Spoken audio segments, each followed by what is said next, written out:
everybody, and welcome to the Total Soccer Show. I am Taylor Rockwell. Joining me on the other end of the line, it's Mr. Ryan Bailey. Hello, Ryan.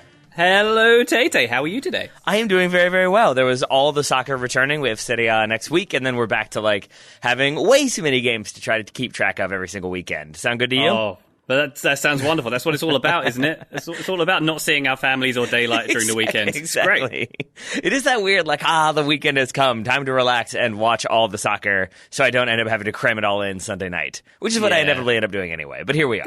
Going outside and breathing fresh air is overrated, I find, anyway. Yeah. No, it is 114 degrees here in Richmond at any given moment, so I guess staying inside is a little bit preferable in that regard. But yes, we've got lots of soccer to talk about. We usually start with the Premier League. Instead, I think we're going to get to that later on because I want to start with La Liga. Match week 1 is, I think, in the books. And Ryan, this is not where I thought it was going to be. I thought for sure Barcelona would jump out to the lead, get all 3 points, and it would be sort of more business as usual, especially since Real Madrid still have some fairly large question marks looming. Instead, it's the opposite. Yeah. Real Madrid get the win, Barcelona do not, and now there's all sorts of rumors and transfers and all that good stuff. Shall we start with Real Madrid with getting all 3 points? Let's do that. Real Madrid above Barcelona for the first time in 27 months, 818 days. That is. Can you remember what you were doing 818 days ago? I don't. I mean, if it was the last time they were ahead, it was sometime in May of 2 seasons ago. I have no idea. Yeah. I don't know. Trying to figure out how the juggernaut that was Real Madrid could possibly be stopped would be my guess. Yeah, exactly. and now we have our answer. We do indeed. The juggernaut stopping Barcelona obviously is Athletic Club. We can get to that shortly. But Real Madrid with the 3-1 win away at Celta. Celta with the interesting 4-2-2-2. The very narrow shape they ran in this one was interesting, particularly when you've got some fairly good wide players. Yep. Although Eden Hazard not featuring in this one. They had a fella up front called Gareth Bale. Did you see him? He must be a youth product, I'm assuming. We haven't seen anything of him, so I'm assuming that he's just one they kind of found. They wanted to give a couple minutes to see what happens, and I guess he rewarded them with one direct assist or indirect assist, and then some good play overall. It was nice to see Gareth Bale back, I have to say. What I really loved this week is the comments from Bale's teammates. Casemiro said, he has given us titles, he's scored in finals, and he has a lot of respect from us all. He has to play, he's a great player, and is very important to us. Okay, change your tune slightly, Casemiro. Thibaut Courtois says, everyone loves him, and it's important that he plays for us. We are so happy with Bale. Thibaut Courtois, the person who told us he's nicknamed the golfer.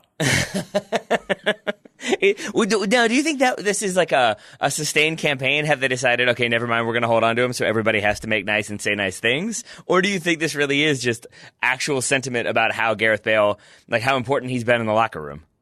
I think it's economics, surely. Right. I mean, you see the way that Zidane's had to, basically a month ago was saying, this guy's out, let's talk about something else. Now he's going to stay. He is in my team. I am very happy about this. The tone of my voice is not changing. I'm not quietly furious at all with the way everything has gone. But yeah, Gareth Bale comes in. He contributes to the first goal. I think Marcelo is involved in all 3 goals. So the old guard sort of back. One of the old guard sort of, I guess, frustrates Zinedine Zidane, or maybe the officials frustrate Zidane. Luka Modric shown a red card in the second half in the 56th minute. I was really surprised because I did not watch this game live. I saw the highlights, and then I went back because Fubo TV is great. I went back through and found it the replay and watched the whole thing, and kept going backwards to try to figure out when Luka Modric picks up this red card. And I was like, surely there must be another incident after this incident. And instead, no, it's a clip. Player goes down. Luka Modric kind of stands around hands on hips. We wait, and then the red card comes out. I tend to agree with officials in the decisions they make. This one, I'm not so sure. Ryan, where are you on this one? Well, this one, Taylor, went to VAR. This one was ruled by officials in a room who went through the rulebook and decided that Luka Modric going for a clip on the ankle and falling over as he did so was a red card offence. Now, obviously, there's some rule that I'm not quite aware of that makes that a red card offence. Because obviously they're treating it as like a stomp on the ankle. Because to be fair, he wasn't anywhere near the ball. But to me, it looked like the way he fell over, the way he lost his balance, he was almost trying to withdraw from it. I didn't see any malice in that challenge, I suppose. No, nor did I. And I think if you want to just focus on the foot coming down on the heel, I suppose you can do that and say that maybe that's dangerous or you're out of control, it's reckless, it's dangerous, it's a red. He's out of control! Exactly. He's flying it's flying through the air. It's no good. But in my opinion, it's more of a, like, he is trying to make a play. He realizes he's beaten, and I think is kind of trying to pull out. And maybe that's a bit controversial because I think the exact justification was he could have pulled out and didn't. But I think if you watch the way his head is turned, he's watching the player, he's watching what's happening, and I think he is trying, like, to just kind of adjust to what he needs to be doing, and not necessarily is trying to inflict any sort of pain. But I guess the VAR crew disagreed. It is the case though that, like, they wouldn't be looking at that for a yellow card. Our commentators were sort of speculating that, like, oh, maybe it was a little reckless, like, oh, maybe it's going to be a yellow. But I felt to me like, okay, no, if they're looking at this one, it's definitely going to be a red.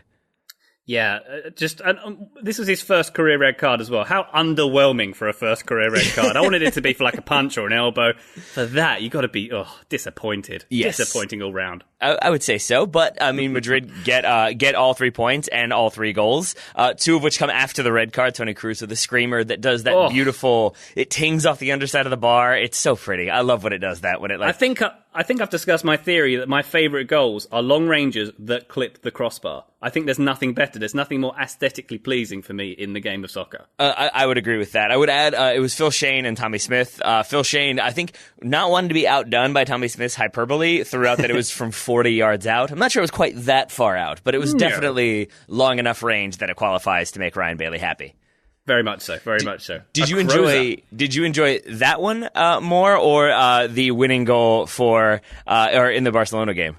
Well, I think this is a matter of timing and importance. The Athletic Club goal from Aritz Aduriz was. See, I wanted you to say his name because I always get anxious about pronouncing Basque names, and that was one where I was like, I don't know if I'm going to get this one right, so I'll let Ryan say it instead. I have been to Bilbao several times. Okay. I've been to Lezama, their training ground. I've been to San Mamés, the old one as well. I'd like to think I could pronounce it, but I'm probably completely wrong. I just went with it phonetically, basically, there. Aritz Aduriz. If you say it quickly, you can get away with it. Anyway, that's exactly his name. And if you say it quickly, it sounds like you're like a total expert as well. So I think it's the smart way to go. And what's wonderful is he's a soccer player who's older than both of us. He is. Which makes me feel better. You don't get those much. You don't get those much at this level. My wife and I were watching it on Saturday, and like I said, like, oh yeah, he's an older guy, and she was like, how old? And I said like 27 jokingly, and she was like, oh yeah, that is kind of old. And I was like, don't say that. I don't like that at all. don't agree to that. Yeah, 38 years old, I believe. So definitely older than me. Yeah. So he came on the field in the 88th minute, 89th minute. He gets that incredible scissor kick goal, with a lovely assist coming through from the right channel as well. It was would you call that a throw on set piece? Because basically the throw comes on, there's a 1-2 with the guy who puts in the cross. I can't remember who that was, and it looked like it's something they worked on in a training ground. Am I wrong in thinking that? No, you're not, because it definitely felt designed, and it definitely felt like you're bringing on a big physical striker to go into the middle, and like basically your goal is to have like a design set piece to pull some defenders out to open up space for him to attack. And I think it more or less works, although I have to believe that the design set piece doesn't end with Aduriz having to reach behind him to pull off of it like a perfect flying volley. But maybe that's what Kappa was aiming for. What's that? You said it really quickly. That was great. Exactly. See, I learned from you. But it is a beautiful goal. Daryl and I had a debate as to whether or not you would call it like an overhead kick or a volley or a flying volley. I never quite know what to go with here. I think Daryl said scissors in the end, and I'm okay with that. Yeah, there is some discrepancy in how you describe these things, because scissors can mean a couple of different things, can't it? And the rotation of the scissors. I think overhead, because it was over his head, to me makes sense, right? I am okay with that. I think Barcelona not okay with the result. They immediately sell or loan out Felipe Coutinho. I'm assuming those two things were linked. It was like, that's it. This is the problem. We got to get rid. Do you think he was in the dressing room to say, but boss, you worked here a long time. Why didn't you do better at this? Get out. You're going to Bayern Munich. Exactly. That's enough from you. Who invited you? But it is one of the like telling absences, if not Coutinho, is the fact that your front three of Antoine Griezmann, Luis Suarez, and Ousmane Dembele did not feature Lionel Messi. You didn't hear his name in there because he did not start in this one, does not play in this one, out on the bench. How bad are Barcelona without Lionel Messi, Ryan? The statistics will have you believe they are bad. I think their last 6 games without Lionel Messi, it was a draw with Inter, a loss to Levante, a loss to Sevilla, a draw with Huesca, a loss to Celta, and there's one more. lost to Athletic. There you go. So that's it.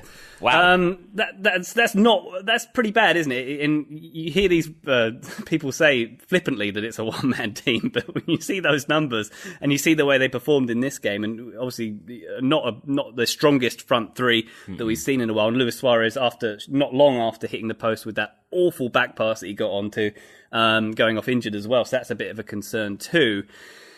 But yeah, it seems like this Lionel Messi guy is something of a fulcrum in this team, doesn't it? And you hear how like a lot of the tactics, and even someone like Sid Lowe will say a lot of the time it's get the ball to Messi in certain games, in certain situations, and that game plan is not there when he's not there, and that's something they have to plan for in the next few years, isn't it? Yeah, I mean, planning for it will be slightly challenging, given that he is one of, if not the best players ever, in my opinion. But more so because I think, like, yes, it can be easy to say, like, just give the ball to Messi. Like, we'll give it to him. He'll figure it out. He'll score a goal. He'll make something happen, and he often does. But I think, like, it's different than a like LA Galaxy give the ball to Zlatan because he'll find a way to score. With Messi, I think it's also like almost a calming effect of like you give the ball to him, he makes something happens, defenses get nervous, other teams lose their game plan just a little teeny bit, and then maybe other openings open up, obviously, but there are other opportunities then. Maybe players get a little bit more time and space, but when you don't have Messi and that player that you always look to in those moments,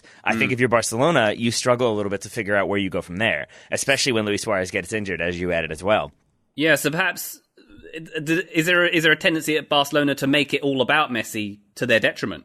Yeah, I think there probably is, and I mean justifiably so, because it's like it's the weird like cycle of he is like one of the best players ever, so you want to get the ball to him, but then do you become overly reliant on getting the ball and building the entire team around him, and it tends to work, and they tend to win titles and occasionally win some Champions Leagues, but it does then create a vacuum when he's gone, one that I assume Antoine Griezmann was meant to like help with, although we had Graham Ruthven on the show last week. He was pointing out that Griezmann was more of a Luis Suarez replacement, or that was maybe the idea eventually. So I still think they have some ways to go in terms of dealing with how to replace Lionel Messi, unless they want to bring Felipe Coutinho back after Messi retires. They could always go for that. I'm sure there's some clause in there that allows for Coutinho to return, though I think he is less likely to do so.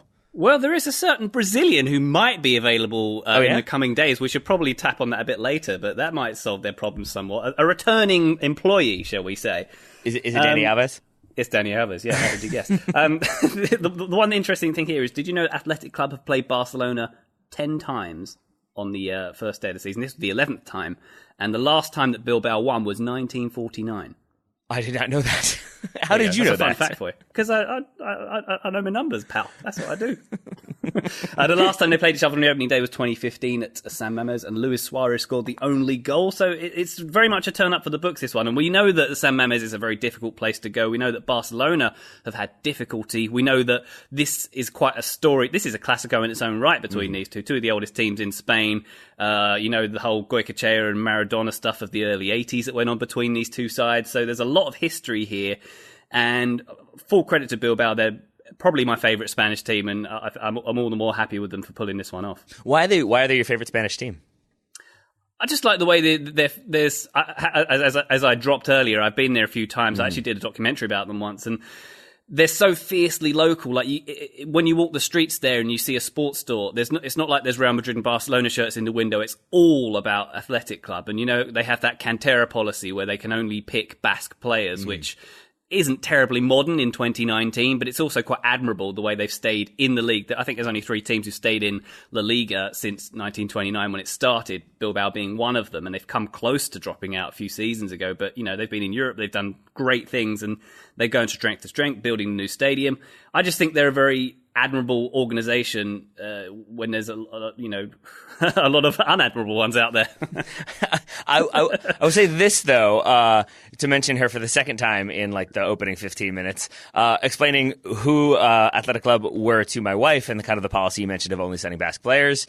Her response, it's a full sign that she has started her job today. She is a lawyer, Ryan. Her first response was like, I feel like that wouldn't be allowed in U.S. labor laws. I think you'd have to, I wonder if there's a workaround for how you can only hire people from a certain region. I was like, okay, we're going back to the game. I can't handle these things. I thought about that too, but then isn't there like stores like Abercrombie where they only hire like really attractive people and they hire them as models? Isn't it kind of a bit like that? You're hiring people for a purpose, I don't know. I feel like this is a backdoor way of saying that you used to work at Abercrombie is what you're doing here. I wish. I just wanted you to stop humble bragging about the fact you got a wife. Jeez. No children yet, but if and when we have them, I just want to remind everybody, mind your footing when it comes to the field races. That's all I have to say about having children. That's my number one advice right now. You're welcome for that, Ryan. Solid retort. Very much. I try. You alluded to it earlier. There was other La Liga action. I'm assuming Barcelona will not finish 15th in the table. That is my guarantee, Ryan. I think they'll finish higher than 15th, which is where they are now. But another team that is perhaps panicking would be PSG. We alluded to them a moment ago. They lose on opening day. Do you think that triggers some panic purchasing or all the panic purchasing? Oh, I hope all the panic purchasing. That's what I really hope. I mean, this has been treated as something of a shock, but I don't necessarily think it should have. This is the team, Rennes, remember, who beat them in the Coupe de France, the French Cup final, with the one where Neymar punched a fan in the crowd. Yeah, don't do that. After. Not a good idea. And we know that 2 seasons ago, Rennes beat them at the Parc des Princes as well. So this is kind of a bogey team for them. Is bogey team a UK phrase? Do you use that? Do you know what that means? Oh, I do, mostly because of Top Gun. Okay. Does that work? I've got a bogey on my 6, man. Come on. Yeah, sure. All right, well, Rennes are PSG's bogey on their 6 then, very much. Although they did play in the Super Cup a few weeks your ago. judgment is coming through the microphone right now, Ryan. I hear it, I don't like it, but I do appreciate it, and I understand it. I'm having fun. I'm just having fun. I did predict, you can't not predict a PSG win in a league game, but I did think there was a potential for upset in this one, and there was, after all. Not much more to say about it. Well done to Rennes. I mean, I'll say this, I am with you in that I was, I guess, as surprised as you can be when it comes to PSG losing, especially on opening day.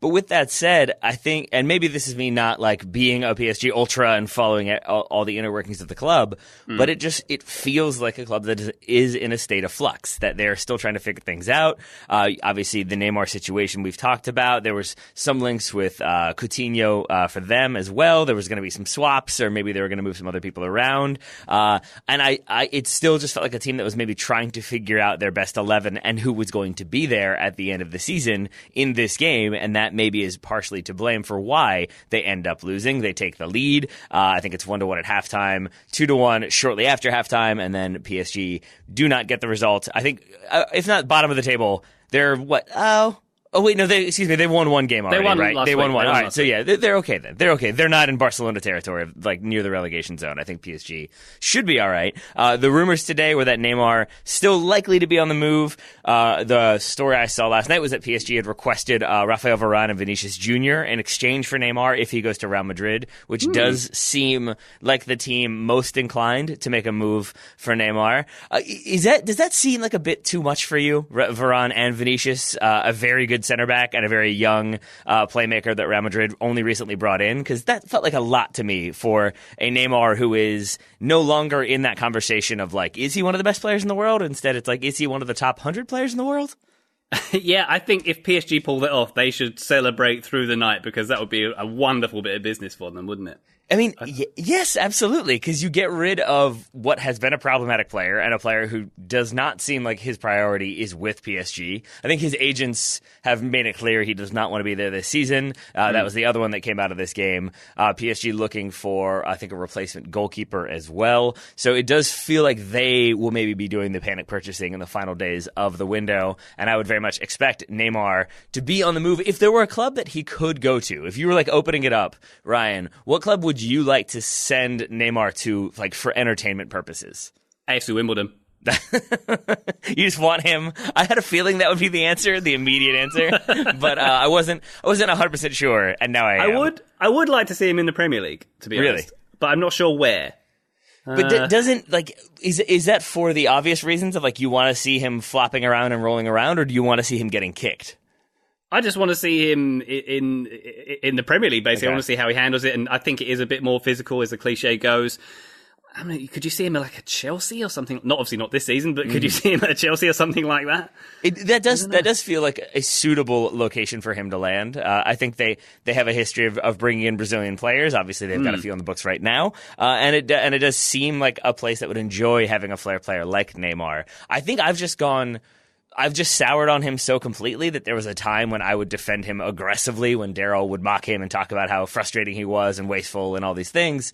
And now I've sort of moved into that category. And I think because I went from like pro Neymar to very much, I don't know if he's as good as I thought he was, it's made me maybe a bit more like negative towards him than I would be otherwise. I wouldn't mind seeing him go to Chelsea and then maybe getting knocked around a little bit and like reaffirming his ability to play under pressure in a way that we have not seen from him in at least the last season or two. Sounds like you've gone full Joey Barton there. He was the one who famously called him a YouTube show pony when he first started showing up, wasn't it?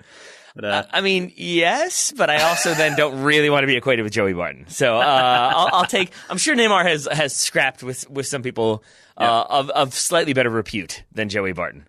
Yes, you're right. I apologise. I would never compare your character to his, of course. But I think Chelsea definitely have a history of overpaying vastly for players who are past it, so he could very much fit into that, couldn't he?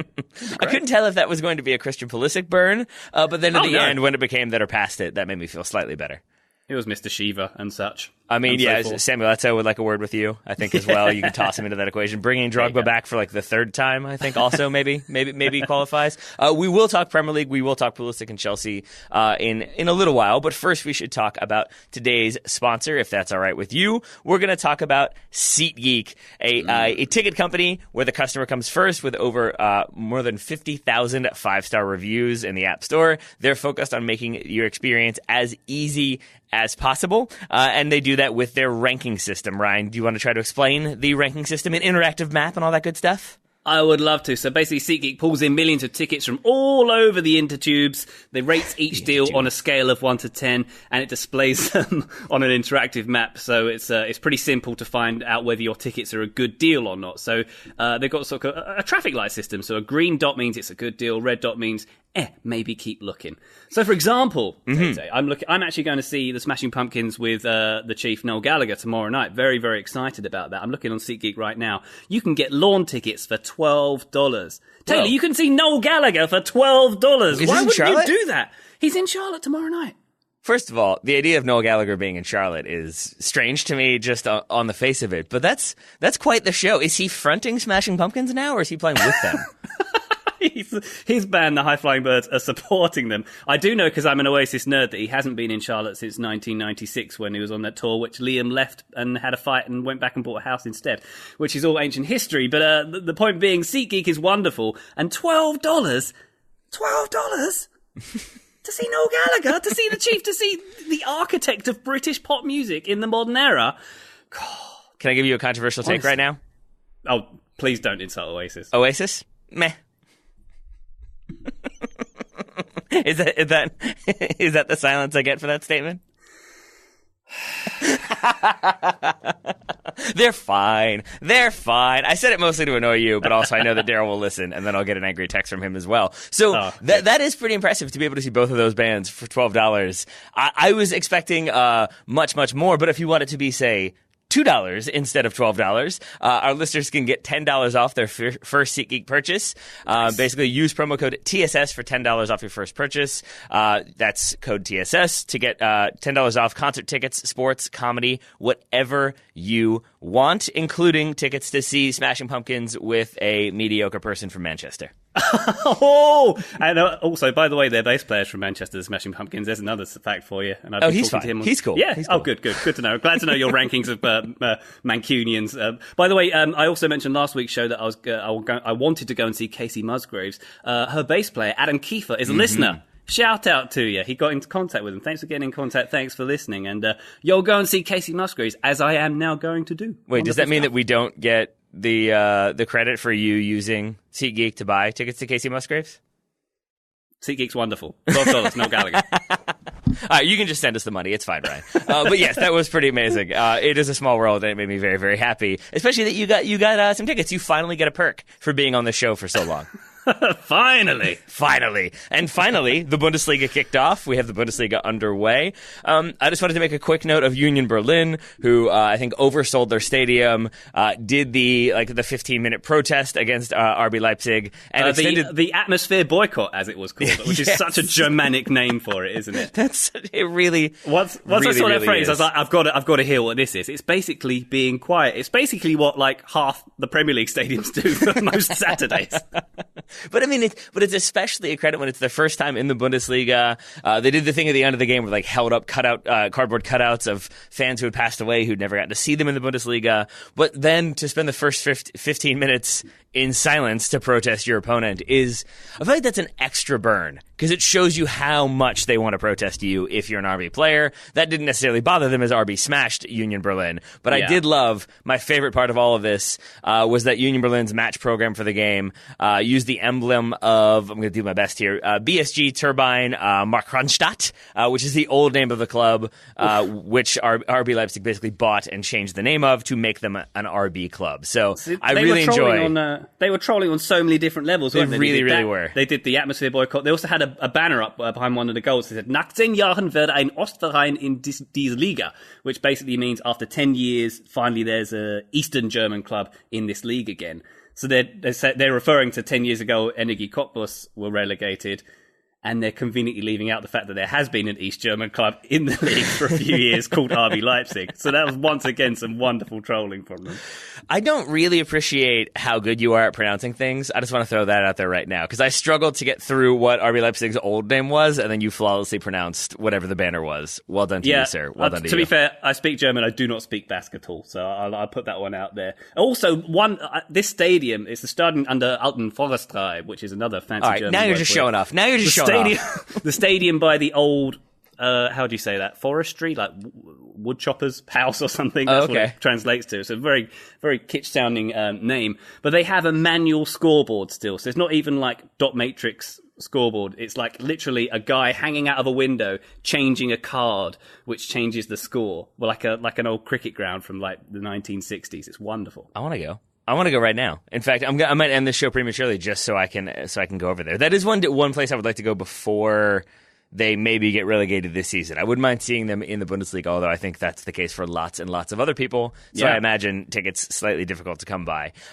Tickets may be easier to get for, say, Bayern Munich, who right now are in a little bit of a crisis of their own. They draw on the opening day 2-2 with Hertha Berlin. Ryan, same question for Bayern as for PSG. They've kind of already answered it, but my question for you is, you think we see them go out, splash some cash, and try to strengthen before the window closes? But I guess that's kind of already been answered because they've already brought in two players since this draw. Yeah, and panic like that doesn't feel very Germanic, very Bavarian either, does it? So especially with Bayern, especially with who tend to. Lucas Hernandez comes in from Atleti, and they brought in, who am I forgetting on the free? France right back. Benjamin Pavard. There we go. Got there eventually. But both of those were very much planned out. They were in advance. You get that deal done early. There were rumors, I think, over the weekend that Timo Werner is basically going to do the same thing. He's going to let his contract run out at RB Leipzig and then sign for Bayern Munich on a free. That tends to be the way they go. It's long-term planning with probably a little bit of cheating thrown in. And then this weekend, instead, they sign 20-year-old Michael Cuisance from Borussia Mönchengladbach, and then Coutinho on loan. That's the one that feels sort of it makes sense, and you could see Coutinho playing a variety of positions, but it definitely feels a bit more we don't have nearly as much depth as we thought. Dortmund looked very good this weekend, so we're going to go out and sign, not that Coutinho's old, but certainly older than it seems like Bayern like to kind of go out and recruit and spend money on. So I do feel like that was a little bit of a panic move from Bayern Munich, even if it does make sense. It can be both panicky and logical, I think, at the same time. Ryan, which one of those do you err on the side of, or would you put it right in the middle as I have? Probably. I wouldn't say it was terribly panicky. I think it's been planned out, and it's a loan deal, isn't it? So I wouldn't say it was a complete panic there, but it's something that I feel like they need. We had Kingsley Coman on the left side of the attack for this game, and kind of kept. He felt like he lost the ball a lot there, and someone like Coutinho might add something on that flank. And Tolisso behind Coman, sort of a bit out of position, I thought. So I think it would definitely be a good addition. I think Coutinho, it does make sense. He's got the £110 million or so, I think, option to purchase at the end of the season. But yeah, getting him in and I think getting him off of Barcelona's books makes Barcelona happy. I think Bayern are covering all of his salary, so that I think frees up a lot of money for Barcelona. For Bayern, it does then, I guess, say to fans, we're bringing in a world-class or potentially world-class player, and then maybe they add one more. Again, more rumors linking them with Kai Havertz, the young German from Bayer Leverkusen. Yeah. I think that would be disastrous for Leverkusen, given that they've already lost Julian Brandt this offseason. So I'm assuming either the deal doesn't end up happening or Bayern pay a lot of money to get Havertz from Leverkusen. But I guess they're more than capable of doing that, and they may well need to, given how strong Dortmund started the season with a 5-1 win over Augsburg. Which of those was more surprising to you, Bayern struggling or Dortmund winning as emphatically as they did? I think I would say that I don't think that Bayern drawing is as surprising as it should be, because Hertha, once again, are a bogey on their 6. We got bogey on the 6, yeah. They've taken points from Bayern in 5 of their last 6 games. And they beat them last season as well. So this is a kind of bogey team for them. You would expect Bayern to win that game, and you'd expect that Bayern would be disappointed to be dropping 2 points basically in the title race with Borussia Dortmund, because I think it's going to be very tight this season. So they'll be disappointed with that. But also, I think if you looked at the form books, you wouldn't be terribly surprised that this went down like that. Even though I think this is they're unbeaten in 25 home games against Hertha as well. So to answer your question, not surprised by either, but also quite surprised by some of it. That's fair. That's fair. I think I put it up there with I guess PSG a little bit, that like the stories around Bayern have been Robin Ribéry retiring. There's still kind of front office power grabs being made, and who's going to eventually kind of lead the way for Bayern in terms of their various board members who want to be in power. And then there's still questions about Niko Kovac. So it did just seem a little bit more they might kind of struggle a little bit out of the gate, similar to what they did last season. And that's where I think for Dortmund, this very, very strong win over Augsburg is so important, because I think if they're going to challenge for the title / be the leading candidate to win Dortmund, they're going to have to get those points early, because I think Bayern will eventually be Bayern and close the gap and kind of find their way into being the juggernaut that they can be. Yeah. But if Dortmund kind of maybe get a few more points in the first half of the season and then don't cough it up so tremendously in the second half, maybe we do end up seeing Dortmund on top at the end. And so I think pressure being put on Bayern early and often throughout this season is going to be very key to that. So well done to Dortmund, and well done to Union Berlin, even though they lost 4-0. Any other Bundesliga action you'd like to mention, Ryan? I'll just ask you one question. Do you think that Robert Lewandowski is Bayern's Messi in that they rely on him too much? In a different way, but yeah, probably. I think that's also because, I can't remember if I was talking with you or Matt Herman about this. Probably Matt Herman, who's the Bundesliga expert. No disrespect to you, Ryan. But I asked him, who are the kind of, the main leadership figures for Bayern now that some of the more veteran people have gone? And he mentioned people like Thomas Muller. He mentioned Manuel Neuer. But the big one he mentioned was Robert Lewandowski, because of what he does on the field, but sort of the kind of stature he has within the club, his ability to score goals, his ability to lead, and his ability to score clutch goals as well. I think they probably do look to him to pull a rabbit out of the hat in a slightly different way than Messi, because Messi can sort of do the dribble, shoot, score. Whereas Lewandowski, I don't think of as that creative of a player, but I think of as much more of a ruthless player. And I think when you have somebody like that, you can sort of rely on them to find a way to score a goal at any given point, and then you're at least getting one goal in that game because Lewandowski's on the field. Yeah, for sure. I suppose that was my point, that you rely on him to get that goal, and I think that finishing was kind of a problem in this game, and when you take him out of the equation, it becomes an even bigger problem. I do keep joking, mostly just because I want it to happen, that maybe Munich go out and or I guess not go out and sign, but wait for his contract to expire and do sign Timo Werner. Maybe they sign another German player, and then we finally see Robert Lewandowski also return to Borussia Dortmund, and then all 3 of the Dortmund players who went to Bayern Munich eventually return to Borussia Dortmund to see things out. Ah, beautiful. What an arc. Yeah, exactly. It all works out. Another thing that is very, very beautiful, speaking of beauty, is a Roughneck scarf, which nice. Roughneck Scarves being today's sponsor. That's RUFFNECK scarves.com. They're the official scarf provider for U.S. Soccer, Major League Soccer, the NCAA, and the USL. Yes, indeed. Roughneck Scarves is committed to providing passionate soccer fans with outstanding customer service, professional design, and the highest quality soccer scarves in the world. And I believe, Tay, you put a question out to our followers on the old Twitter earlier, didn't you? You are correct, my friend. I asked if our listeners or our people on Twitter were to design a custom Roughneck scarf to represent the most interesting points from the weekend, what would be on it? We had a lot of VAR themed scarves. Mostly VAR. We'll get to a couple of those. But first one is from @Jeff_917, who says, a Chelsea scarf, but the letters are all out of order, symbolizing the terrible tactics and poor setup by Frank Lampard. Oh. Yeah. Harsh. Yeah. Don't worry, there's more for Lampard in just a moment. Ryan? That's a rough scarf. How about we go on to one of the VAR ones from Zephyr Hills. That one, all right.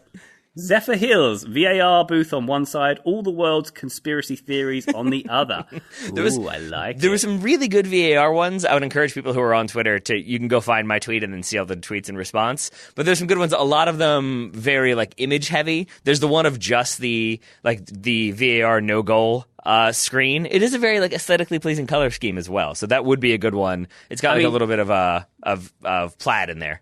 Yeah, you say what you like about VAR, but that screen they showed that says decision or no goal, that's a nice-looking graphic. It's a good graphic.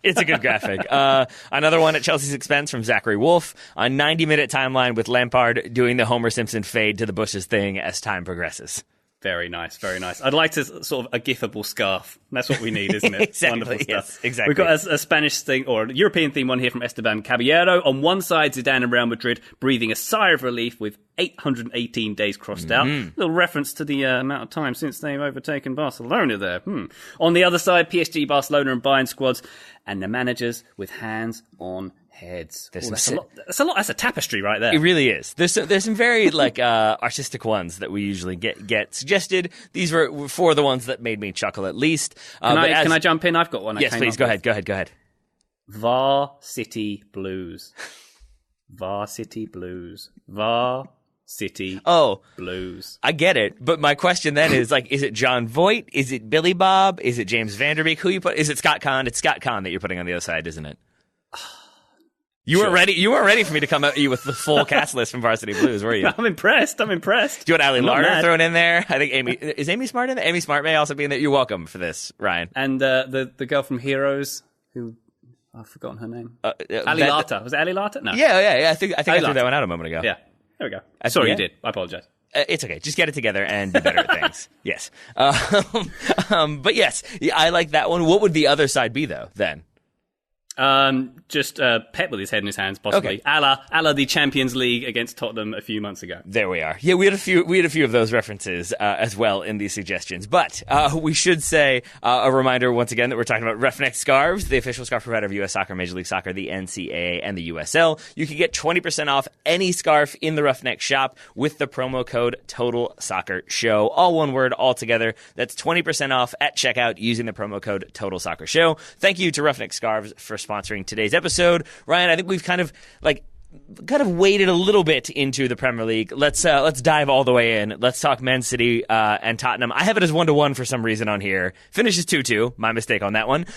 Graham Scott, the VAR official for this one, had a rough weekend. He, for this one, obviously was in charge of the VAR, which made people slightly furious. Then he was supposed to officiate Chelsea-Leicester. He was stuck in traffic, so he was not able to take charge of that game. So overall, I think a slightly stressful weekend for Graham Scott.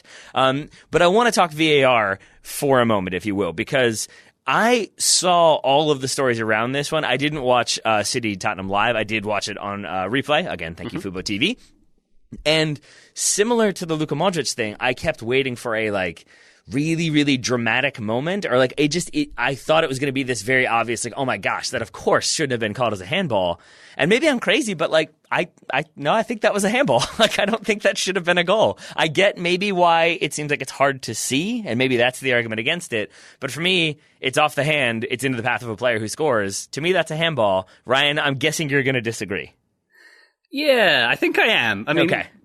I suppose it's a difference between ball to hand and hand to ball. And, previously, before this season, it was the referee's job to interpret what was accidental, what was deliberate, or if the arm was in an unnatural position, as the phrase goes. And to me, that ball darting in there is not an unnatural position that it comes off Emerick Laporte's arm. And now, of course, we have this new rule which came in from IFAB in June, the International Football Association Board, that is. The handball is now an offence if a player gains possession or control of the ball after it's touched their arm or hand and then they score, or creates a goal-scoring opportunity. So basically, any attacker, if it touches their arm or hand, it's a foul, regardless of whether it was accidental or not. So it's a very, very straight line, very black and white, which has been introduced in conjunction with VAR to the Premier League. So a lot of people are very angry at VAR, but the thing they really should be angry at is this handball rule, basically, which there's been a few reactions to it. A lot of them saying that it's unfair because it doesn't quite balance out, because it's unfair on attackers, because there's like Kevin De Bruyne and I think Ilkay Gundogan both said and tweeted respectively about this, saying if it had hit a Tottenham player's hand, it wouldn't have been a penalty. And by that law, by Law 12, that's correct. But I don't think that's quite correct on the balance of things, because we look at, say, the Women's World Cup. There was, 3 or 4 really harsh handball penalties given in the same way. And that was after these IFAB laws came into effect. So I think there's a bit of overreaction on their part, perhaps. But also for me, I know by the letter of the law that's a handball, but it just doesn't feel right. Yeah, I mean, I think your point, because it is one that, like, you couldn't really see in the moment. I think a lot of commentators pointed out, no one protests this. No one on Tottenham is calling for a handball. You don't see Laporte do the, I'm pulling my hand behind my back because I know I handled it. But it is the case that, for me, it's a cross coming in that he tries to head and basically doesn't get to, misses, and it hits off of his arm. So to me, essentially, the ball doesn't get to Gabriel Jesus if it doesn't go off his arm and redirect into Jesus' path. It's different to me than the Willy Bally one with Wolves, I think, in the opening week, just because that one is sort of, he has no idea where he is or even where the ball is, and it happens to hit his hand. That's the difference there for me, I think, is that it puts it in the path of Jesus. But I think you're also right, that it is this, it's the conundrum of, if it hits the defender, then it's not a penalty, because it almost feels like with some of these rule changes combined with VAR, it basically makes the things that are hard harder, because it's like offside now is, if you're 1 inch offside, we know that, and you're offside, so it's not really tie goes to the runner as it kind of was in the past.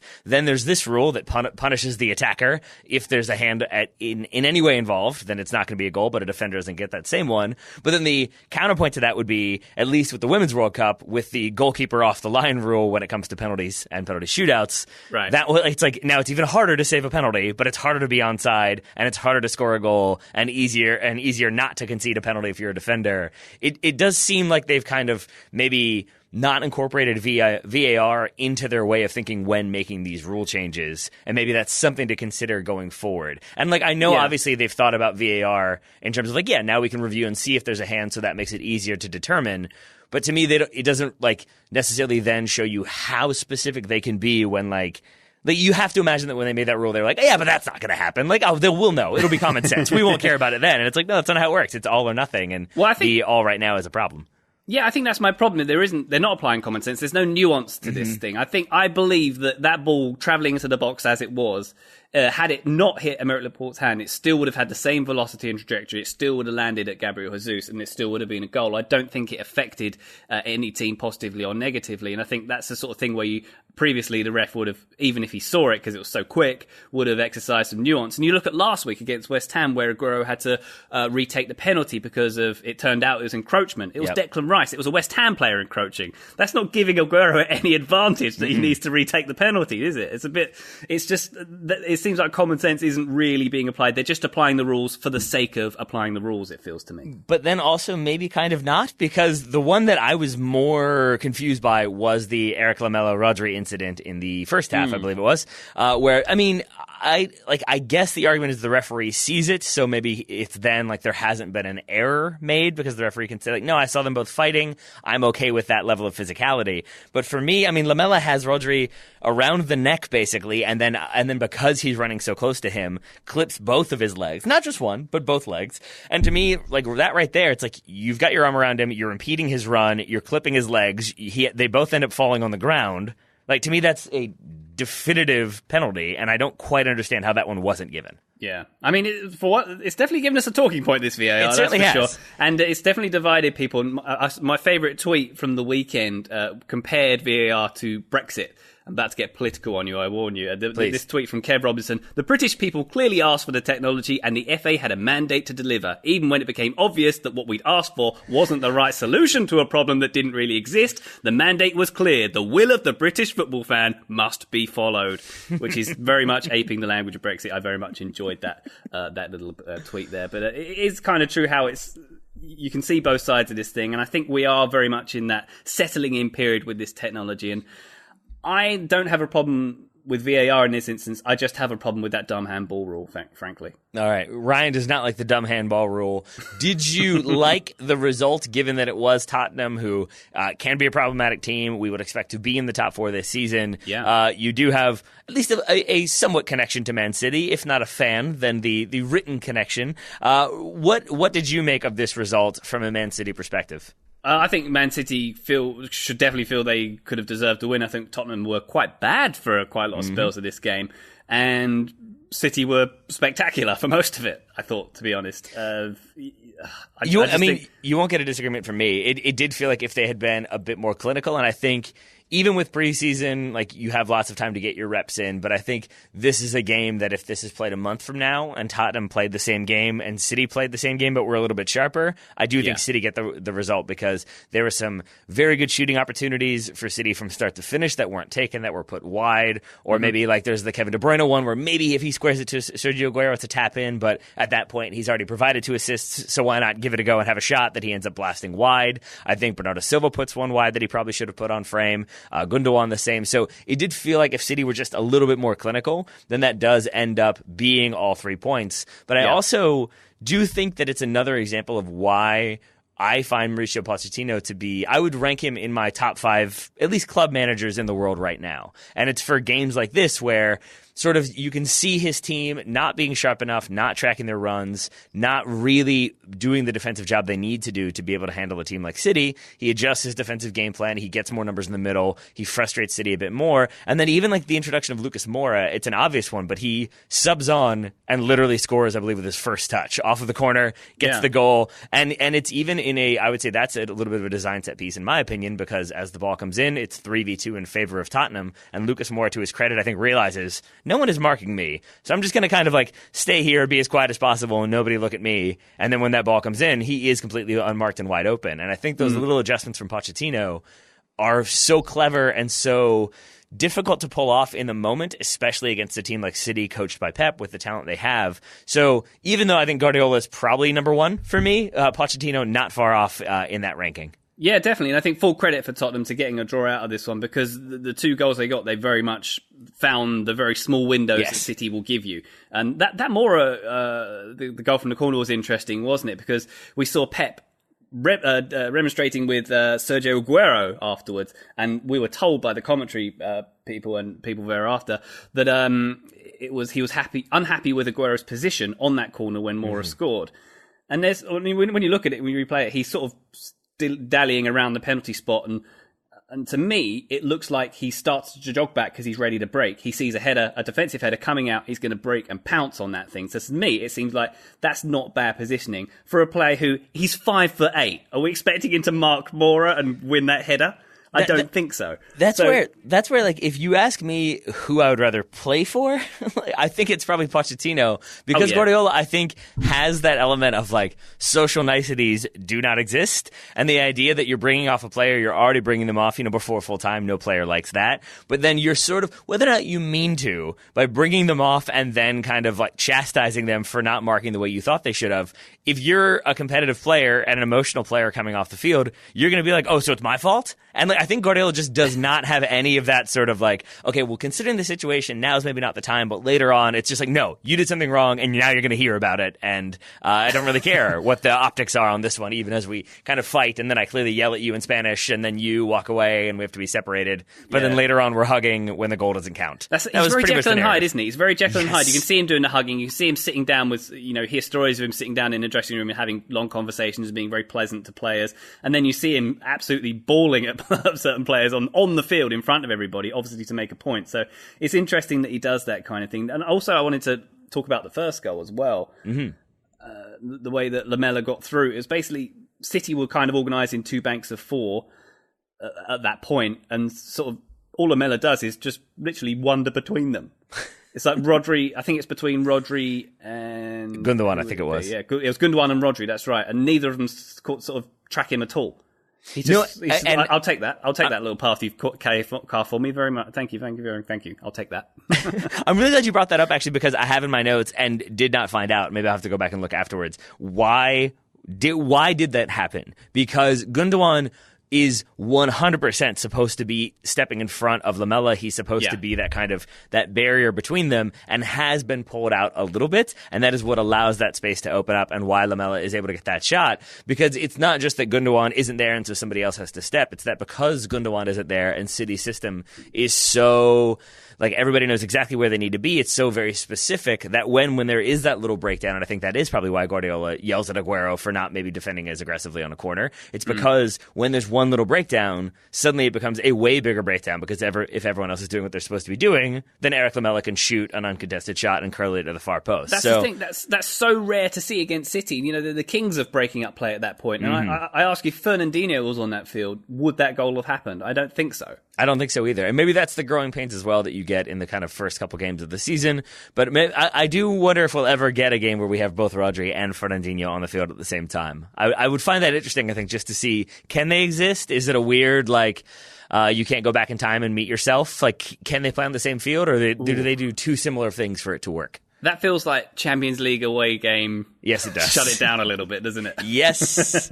Yes, it does. So City get the win. They are not top of the table. That honor goes to Liverpool and Arsenal. Liverpool ahead on goal difference right now. But I don't want to talk about either one of those two teams, Ryan. I want to talk about Chelsea.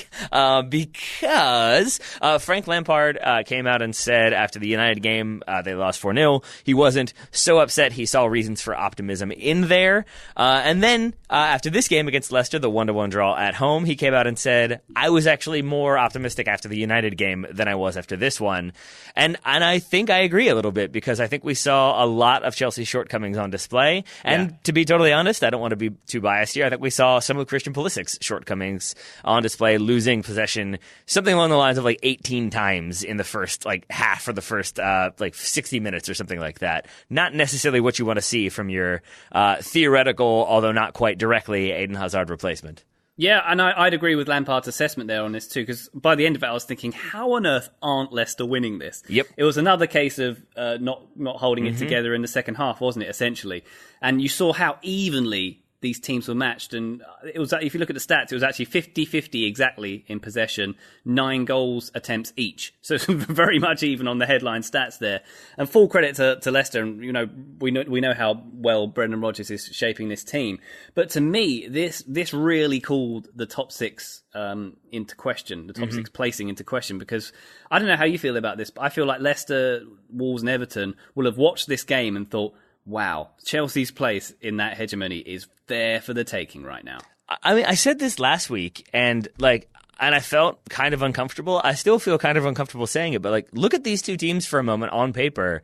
And I would make the argument that Leicester's squad is better right now than Chelsea's. Yes, Chelsea have some more expensive pieces in there with Christian Pulisic and Kepa, the goalkeeper, Jorginho coming into that as well, and N'Golo Kante. But there's still that kind of core squad aside, and then some of the flash players that they've brought in, you've got Kurt Zuma, and Andreas Christensen. I don't know if I would rather have that or Johnny Evans and Soyuncu as your two center backs. There are moments in there. James Maddison, I think, could be a very, very good player for Chelsea. I think Jamie Vardy could be one too. So there's a few players in that Leicester squad. I've enjoyed Yuri Tielemans, and it feels with that in mind, could Leicester challenge? Could they finish ahead of Chelsea? Could Wolves? Could Everton? I mean, it does seem like it's much more open than maybe I thought it was going to be, for sure. Yeah, I think definitely one of those teams has got a great shout of overtaking this Chelsea team. I think this has to be, I don't know if we're counting our chickens on this one, but it has to be considered a rebuilding season. I mean, look at that Chelsea team. Yeah. Who's world-class in that team? Who's world-class? Kante, maybe? Yeah.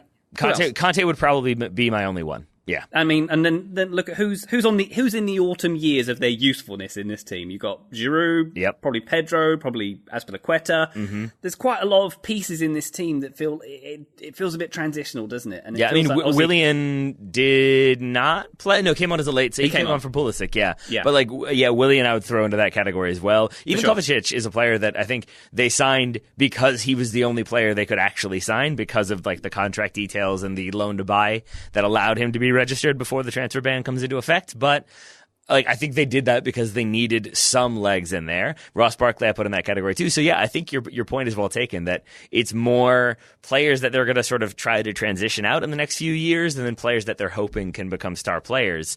And I think with all that said, I think what this season is going to be almost similar to Bayern Munich is that I think this Chelsea team is going to be a second half of the season sort of squad if they aren't a second half team right now, because I watched on Y-Scout I watched the every single individual moment from Christian Pulisic because I'm insane, and you could see a lot of it was like the two tagged videos I kept seeing were like aggressiveness and defensive positioning, and then loss of possession. That was kind of a bummer.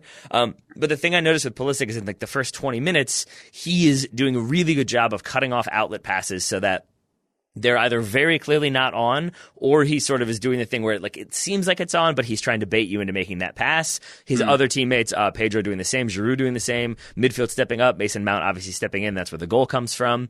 But as the game goes on, that positioning just gets a little slacker and a little slacker and a little slacker to the point where you'll see Christian Pulisic, and I'm not just saying it was just him, but I think he's kind of representative of the team as a whole. You would see him be 5 yards further back than where he was in the first 15 minutes or so in the, say, 50th minute. And so then when he tries to cut off that angle, now he's 5 yards further back, so he's not able to get there, and basically Leicester able to play out. And once they're kind of able to bypass that pressure and get a bit more comfortable, you see Leicester grow into it. And I think what Chelsea are going to be doing is trying to build towards having complete fitness, and every single player on our team can run for 120 minutes. And I think the more games they get, hopefully, if you're a Chelsea fan, the more they're able to do that. And so I do think there'll be a second half of the season team as they get more familiar with the pressing and get a little bit fitter. That said, if they can't sign players, then you pick up some injuries, you have the fixture congestion, maybe it goes the other way and they end up just more tired and more torn apart. So it could be an okay season, it could be a bad season for Chelsea, and I'm really not sure which one it's going to be. But right now, I would say Frank Lampard has a fair bit of work ahead of him if he wants to figure things out. Yeah, definitely a fair bit of work, but I think he's also got some good excuses to fall back on. Losing certainly their best player and not being able to sign any other players is definitely a good excuse to fall back on should they finish lower in the table than expected, which I predict they will. On Pulisic, I thought he was better in the Super Cup earlier in the week than he was here, but also I feel like this team looks better with him in it than without. Yeah, I think that's probably true, because I think he has that sort of desire to go at people. He makes the runs, but he's also not the, for lack of a better way, the screamer who's yelling at people when he doesn't get the ball and demanding it and throwing fits and hands in the air and moments like that. He seems like a player who's just doing everything he can to make the team better and make himself look better as a result. But I do think he looks better. The team looks better. The team looks a little bit more confident. So at least there's that. That makes me a little bit happy, even if this game wasn't too great. Yeah, exactly. And what I'd worry about if I was Chelsea was the fact that the next game is Norwich away at Carrow Road. And if there's one team you don't want to play, it's a team high on confidence who very much like to counter-attack. And this is Chelsea, who have demonstrated they can't really handle that counter right now in the second half pressure. So that's going to be a really interesting barometer of their season next week, I think. Well, I'm glad you brought it up because, as I said, I didn't really want to talk about Arsenal or Everton. Man United, Wolves have not yet played. We're not talking about them. I want to talk Norwich for a moment. First of all, my question for you, Ryan. Who finishes with more goals at the end of the season, Raheem Sterling or Teemu Pukki? That's I was actually having this conversation over the weekend because I'm betting the house on Raheem Sterling getting the golden boot. Yeah, he will. He definitely will. And then the person I was talking to, I would jokingly ask them if the market on Pukki is moving, and they're saying yes, it's moving an awful lot. Basically, it's shorting an awful lot. A lot of people are backing Pukki for the golden boot, which I think is fairly outrageous. Yes. But I mean, going on current form, I mean, it's great. It's a pookie party in the East Anglia right now, isn't it? It's wonderful. Gets the hat trick, first hat trick for a Norwich player in the Premier League, I think in 26 years was the stat I saw. Yes, I enjoyed it very, very much. I'm going to say Newcastle fans did not. And I guess, like, to your point earlier about, like, Frank Lampard and how there's a lot of extenuating factors when it comes to this Chelsea team this season, where are you on Newcastle? Because, like, I feel like there's such a sympathetic fan base. I have sympathy for the fans. I think I have sympathy for the players, maybe for Steve Bruce, even though he knew what he was getting into.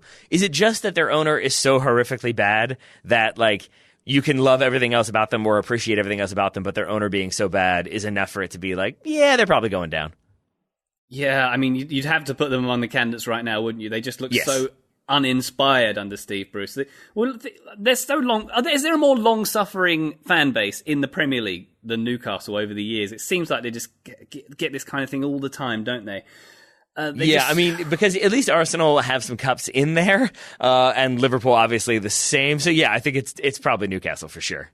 Yeah, and it's just like this team just felt like they were going through the motions in this game. They were pretty poor off the ball. You look at Joe Linton; he's got the hallmarkings of flop. I hate to say it at this early stage, written on him at the moment. Almiron, was he on the field? Couldn't tell you. Yeah, he was, but you couldn't really tell. And it's just like they've replaced Benitez with a much poorer substitute and expecting better results. And I don't think you can do that. No offense to Steve Bruce, but I think he is a poorer manager than Benitez. Yeah, that's not offensive. That's just a factual statement. Rafa Benitez is a world-class manager who can get very, very good results out of players who maybe aren't at that level, but because they can play within the system and his system works so effectively that he gets results. Steve Bruce, less so, and thus the results are less so. Exactly, yes. And looking at what Norwich fans are saying after this game, I've seen a few saying that basically this felt to them like playing one of the worst, one of the bad teams in the Championship last season. Oof. That's how they felt on a competitive level. That was what appeared to them this game, the ease of it. So that's pretty worrying for Newcastle. They're a team who have been accused of having a Championship squad in the not so recent past. So that could be where they're headed based on this evidence. And then look at this. Okay, their fixtures coming up: Spurs away, Watford at home, Liverpool away, Brighton at home, Leicester away, Man United at home, Chelsea away. How many points are they going to pick up in that run? Not that many. Not that many. I'd say not that many. It's pretty. It's not great. Not great. We're doing the high pitched voice talk now. It's going to be trouble. It's going to be difficult. I'm still shocked by the fact that, I mean, obviously only two games in, and not all games yet played, but the relegation zone right now is Newcastle, Southampton, Watford. I didn't really see that one coming. I thought maybe there was a chance that we would see, say, Sheffield in there, not Sheffield in 7th right now on 4 points with Newcastle, Southampton, Watford. But they're revolutionising things, aren't they, with their centre-backs who can play as strikers and whatnot. Yeah, I'm okay with that. I'm also okay with talking about one more game, not in the Premier League, Ryan. We have not talked about Major League Soccer yet in our two shows of the new season, so let's do it now. Let's talk Portland v. Atlanta, the rematch of MLS Cup, and it more or less goes the exact same, with Atlanta getting the 2-0 win on the road. Ryan, for you, I don't know how much Major League Soccer you watch, although every time I say, like, are you okay with talking MLS, you say, like, yeah, I watch MLS all the time. I'm happy to talk Major League Soccer. But, like, for you, is it Atlanta that is the most fun team to watch right now? Is it LAFC? Which team, like, if they're on, would you pick to watch if you could pick one Major League Soccer team? I have to say Atlanta just because they're slightly more local to me, and I can appreciate that more. Oh, yeah, I didn't think about that. Yeah, definitely last season, a lot of fun to watch. And I think, they just had, this game, they looked very dangerous all the time. They had a load of shots. They were turning over possession all the time. And against, a fairly decent team in Portland as well, who did seem to rely a bit more Route 1-ish. It felt a bit more long balls and a lot of crosses and a bit more meat and potatoes kind of style of play than I expected from them, I'd say, in this game. But Joseph Martinez's goal, the 11th straight game he scored in a goal. That was a cracker, wasn't it? That was enjoyable. I enjoyed watching that. I don't understand the mechanics of that shot. I really don't. It's like, if you haven't seen it, it's like from distance, it's hit with velocity, but it's got that weird, like, nonsensical bend, like almost a Beckham-esque bend that it just sort of like cuts in and you don't really know where it's going. And then his just almost insulting reaction of just like, yeah, Yeah, that's what I do. Out. Yep, yeah. exactly. That was a great celebration. It really, really was. That shot to me was like, when you're playing pickup and you're just practicing before the game, and the ball is stationary on the edge of the box. Mm-hmm. It's the kind of shot you could hit with a stationary ball and get that kind of arc. But he did it with a moving one. He did in a game, and then acted like it was no big deal. Whereas if I hit that, I would try to act like it was no big deal, but fail miserably because I would instead be acting like it wasn't a big deal, but looking around to see if anybody else had noticed it. So I think Joseph Martinez, I don't know if you knew this already, Ryan, but slightly cooler than me, slightly calmer under pressure than me. Yeah, well, don't put yourself down. You're great. You're great. I appreciate that. You're great as well, my friend. You're great to go over all the weekend's action with me. We talked about a bunch of different leagues, a bunch of different players, a bunch of different teams. We will do the same next week. But again, Ryan, thank you as always for talking to me. And if you're wondering why I'm hustling Ryan off the air right now, it's because Man United Wolves kicks off in 4 minutes. The TSS Derby is set to begin. Ryan, if you were betting on it, the game will have happened by the time people hear this. Probably. What do you think is going to happen in this one? I think we're all going to have a wonderful time watching 90 minutes of beautiful soccer, Taylor. Okay, that's what you're comfortable going with? I see what you've done here, sir. I see what you've done here. Oh, I've had fun as always. Okay. We didn't even get to discussing why True Geordie is number 2 on UK Twitter trends right now. But let's not do that. I don't even know what that is. What's number 2? True Geordie. Is that like how you prove that you're truly from Newcastle? Okay. Look it up. Okay, I want to know now. True Geordie? Yeah. All right. It's not fit for broadcast. Okay. Oh, then I'm kind of terrified now. All right. Well, then I'll just say, Ryan Bailey, thank you very much for talking with me today, with going over all these games. I very much appreciate it. Always a pleasure, never a chore.